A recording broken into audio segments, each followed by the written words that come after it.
नए दोस्तों के क्वेश्चन ये आ रहे हैं कि हम अपनी अमेज़ॉन एफिलिएट वेबसाइट पर कितने आर्टिकल पोस्ट करें। तो इसका सबसे आसान जवाब ये है कि आप अपने बेस्ट कंपटीटर्स को एक्सप्लोर करें, उनको एचरेफ्स टूल जैसे टूल में डालकर टॉप पेजेस चेक करें, उनके कीवर्ड चेक करें और उनसे मैक्सिमम आप ज़्यादा से ज़्यादा आर्टिकल लिखें।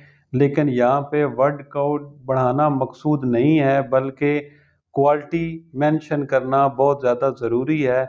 और उसके लिए मैं आपको रिकमेंड करूँगा कि जो गूगल ने प्रोडक्ट रिव्यू अपडेट दी है उसको बार बार देखें और उसके मुताबिक अपने आर्टिकल नए भी लिखें, और जो पुराने आर्टिकल हैं वो उसके मुताबिक अपडेट करें, ताकि आपको गूगल डी रैंक ना करे और आपको आसानी से गूगल के अंदर रैंकिंग मिल जाए।